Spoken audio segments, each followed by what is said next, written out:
Alright guys, Jameson and Alex here today, bringing you the second of two of the new subclass options from Fizban's Treasury of Dragons.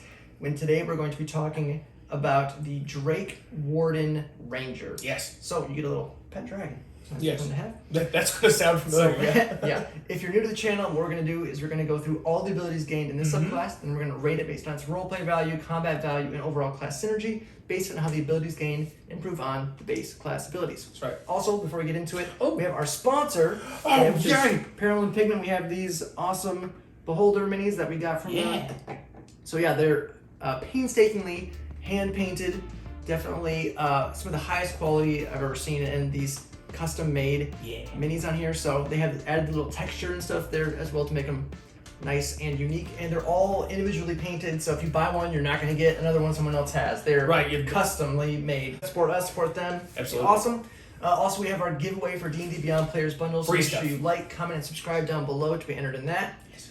But yeah, let's just jump straight into it. Alex, what do we get? Okay, starting off at level 3, we get Draconic Gift, and you're going to get a thing that Rangers normally don't know what that means, is the Thaumaturgy cantrip. It's a Ranger spell for you. Rangers don't get cantrips, so this is an interesting little RP thing that you can get as a Ranger, so you can do some things you wouldn't normally be able to do in an RP situation. Right. Also, Tongue of the Dragon, you can learn to speak, read, and write Draconic or one other language of choice. I love that it adds the other language of choice in case you already had Draconic for whatever reason, background, race, whatever. And that was something that was added from Unearthed Arcana. It was just, you get Draconic. And then they're like, you know what? Let's make it so they can get another option if they already have that, which is nice. And of course, also at level 3, you have your Drake Companion. The whole class. Yeah. So that's built around. This is what the whole thing's built around. As an action, you magically summon the Drake that is bound to you and appears in unoccupied space of your choice within 30 feet. It's friendly to you and your companions. It obeys your commands. I'm going to speed read through the stat block as best I can. The important things, a lot of it scales off your proficiency bonus. In combat, the Drake shares your initiative count, but it takes its turn immediately after yours. It can move and use its reaction on its own, but the only action it takes on its turn is the dodge action unless you use your bonus action. And I emphasize bonus action. Yes. Original Beastmaster. On your turn to command to take another action. That action can be one of its stat block or some other action. If you're incapacitated, the Drake can take any action of its choice, not just dodge. It remains until it is reduced to 0 hit points, until you use the feature to summon it again, or until you die. Anything Drake was wearing came left behind, vanishes. Once you do it, you summon the Drake. It's only once a day unless you use a level 1 spell slot or higher to re-summon it. It's not a hefty cost. No, definitely not. If for some reason you had to dismiss it because you're going into a place that doesn't allow creatures, and you're like, oh, bye friend, and you can re-summon it if you need to. Quick look on the stat block. Armor class is 14 plus your proficiency bonus. As armor class scales as it grows with you. I love that. Hit points is 5 plus 5 times your Ranger level. And its hit dice are D10, so it does have its own hit die. Let's roll. Speed of 40 feet, that's going to be important for later. It will have a damage immunity based on its Draconic Essence trait.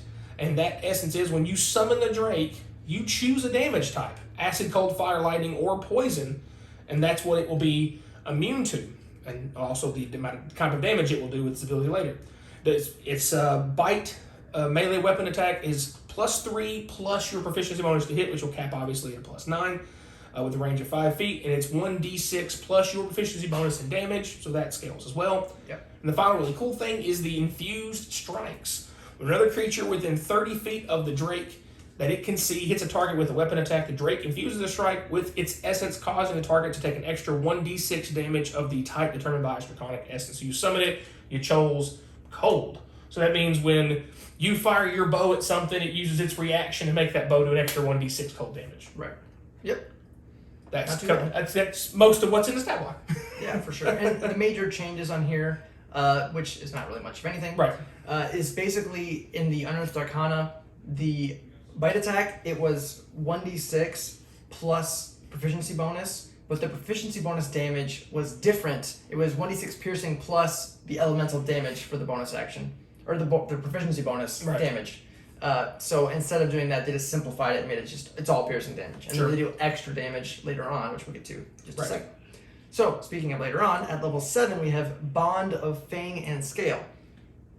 When you summon your Drake, it grows wings on its back and gains flying speed equal to its walking speed. Don't get too excited. You get 3 options on here. First is the one you're probably already thinking about, Drake Mount. Awesome. Grows to medium size. reflecting your special bond, you can use the Drake as a mount if your size is small, medium, or smaller.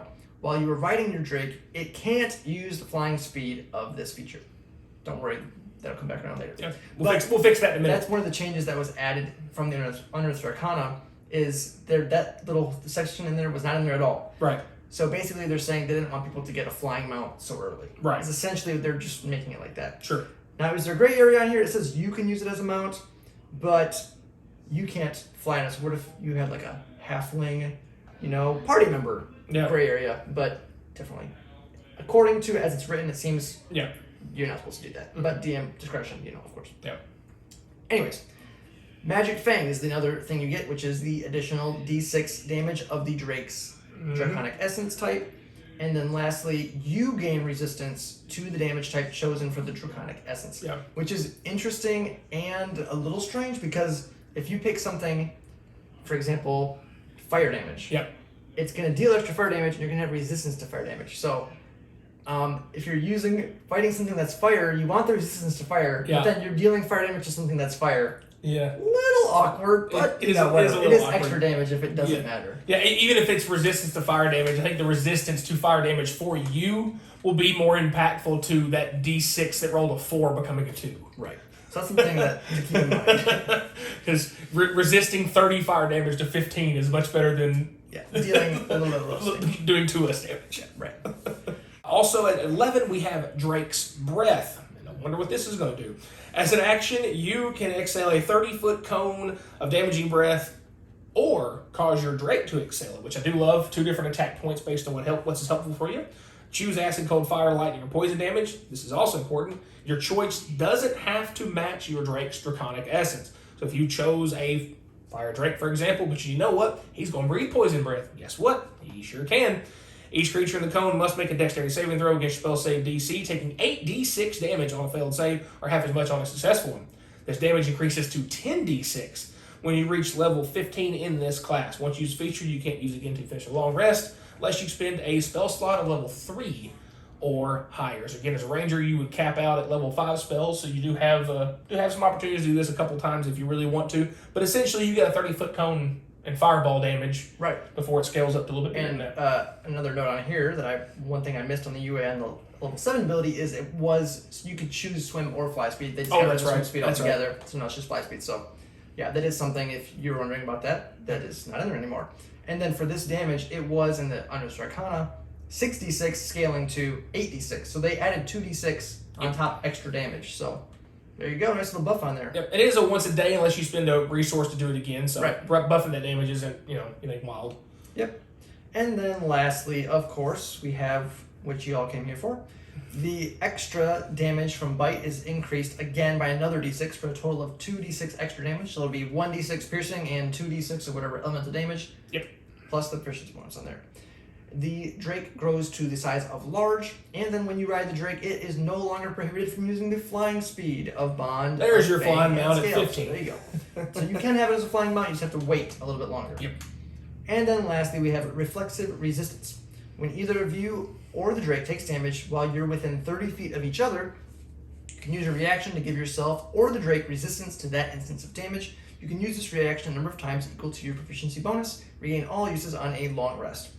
And that's actually one of the biggest changes in this whole thing is initially in the UA, there was no obviously mention about the flying mount because there was no asterisk about not being able to fly at 7. Right. So they added that, so that's nice for clarification. But the big thing is the reaction to gain resistance was unlimited uses before. Yeah. Which is pretty dang good. Yeah. So they got rid of that and basically made it have limited uses because it was probably overperforming on the damage resistance to be able to constantly give half damage to everything. It's like a super buffed up Uncanny Dodge. Yes. And if you have that, you're just going to try to stay as close to your pet as possible. If not already mounting on it, because now that you can use it as a flying mount, why don't you just be on it all the time? Yes. So yeah, definitely interesting on there. So those are the abilities gained in the subclass. Now move on to the rating portion. Yes. First up is the roleplay value, asterisk as always. Always. Talking about RP value, we're talking about interacting with the world around you, interacting with NPCs, non-combat scenarios, avoiding combat. things outside of the initiative order. Right. Not talking about your class fantasy, history, lore, background. That's on you as a player. We can't rate you, but we can rate the abilities gained and how they might improve your potential in those role play scenarios. So, looking at this subclass on here, you may have noticed there's a lot of focus on this Drake. Oh, yeah? Not a ton of focus on the roleplay abilities. No. We do get an extra language. Sure, that's nice. Fine. That can come into play for sure. You do get thaumaturgy, which is a nice little thing. It gives you some utility for a cantrip. Yes. Which is nice. But pretty much everything else is just dealing extra damage, giving you mounted stuff, resistances, things like that. Yeah. So very combat focused. But there could be some niche uses where you have the pet fly around and maybe scout out. There's some potential there as well. Yeah. So we went with a 2.5 Yep. on that for the roleplay scenario. And, I mean, like James has said, it's outside of the pet, there's not much else on the RP side of things, so that does lead it more toward focusing on the combat side, which is definitely the case. Because once you get past the Draconic Gift ability level 3, everything else is definitely geared more toward the combat side of things. You got a pet that you spend your bonus action to have it attack. It's got damage. And it does scale, and it scales not once but twice. On top of the fact that the damage is flat scaling because your proficiency bonus is going to scale. Right. Love the fact that you can choose its elemental type based on when you summon it in. If you know something is resistant to something, you probably don't want to be using that once you figure it out. And in worst case scenario, you already summoned your Drake at the start of the day, and you he's fire by default, and then you end up fighting something that's resistant to fire damage. You can spend a level 1 spell slot to resummon him as a cold, pet, and get around that. And and you've only lost a level 1 spell slot, so it's not a huge cost to have to resummon if you needed to. Yeah.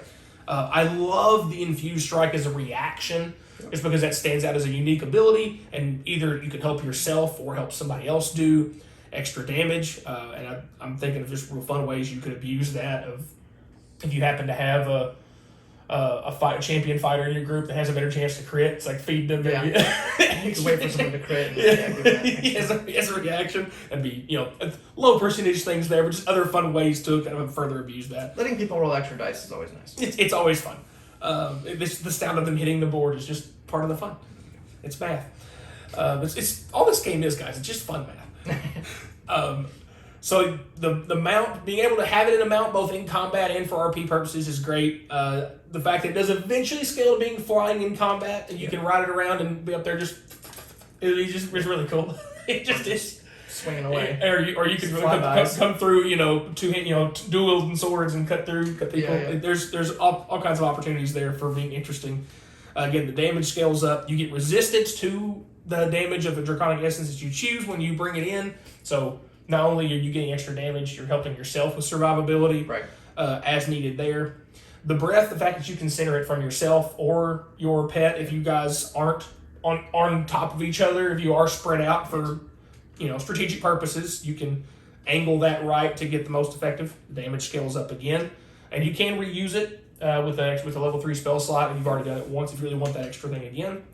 And finally, again, not only do you get the extra damage buff and be able to ride the mount, but love the reflexive resistance, even if they did nerf it because it was probably a little busted. The fact that it's, like James said, it's a steroided uncanny dodge. It's not just single target attacks. It's any damage source. Use a reaction to give yourself resistance to it.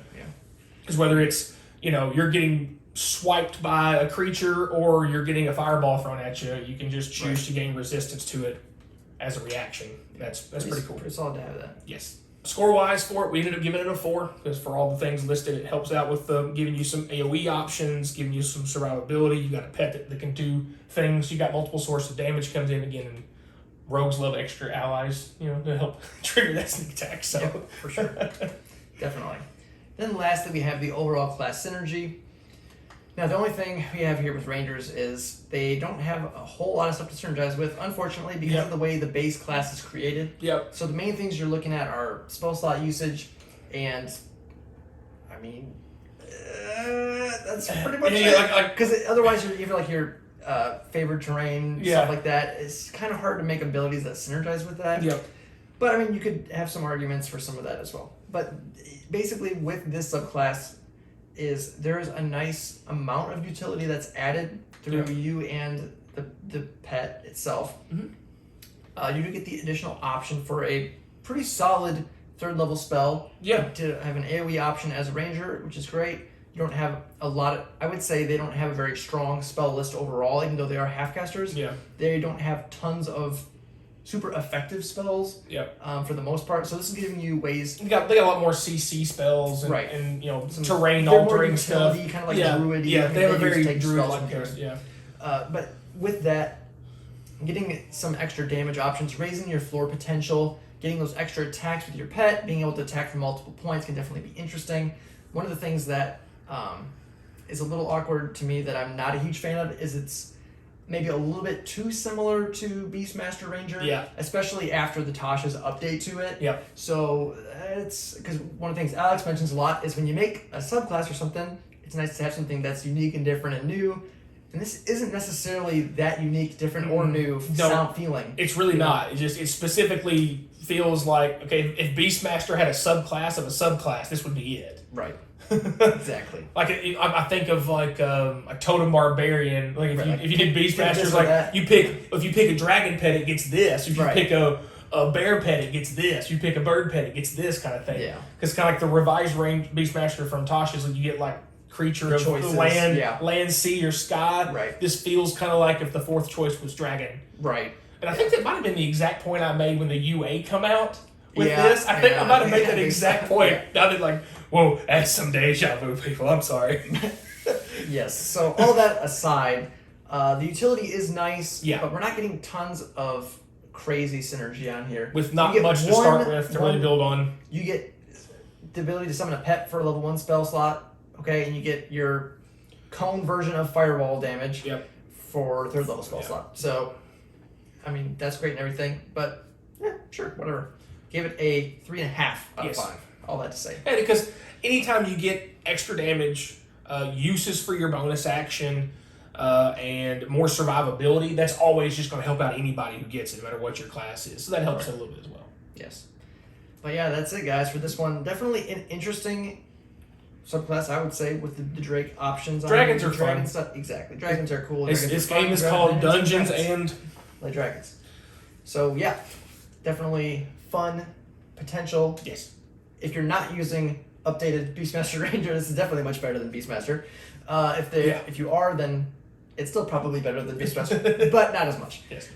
So, yeah, definitely check it out, guys. Let us know down below your thoughts on this and what your thoughts are in comparison to Beastmaster and Tasha's Beastmaster, stuff like that. Make sure you check out our sponsors. Make sure for sure. Apparel and Pigment. Look for maybe a gift for a DM or somebody. It's getting close to that time of year. No better way to bribe your DM for some friendly encounters than with a very nice miniature. Also, you may have noticed in the last video and this one, I have the Flump word art shirt. We have our merch store, so make sure you check that as well. Got some cool stuff on there. Mine's been ordered, but it's not here yet. Yeah, we haven't got it yet, unfortunately, but couldn't wait any longer, right? So. Yeah, he wasn't going to wait for me to get mine. So if you guys liked the video, make sure to like, subscribe, hit the bell notifications so you know when the new videos are coming out. And as always, thanks for watching.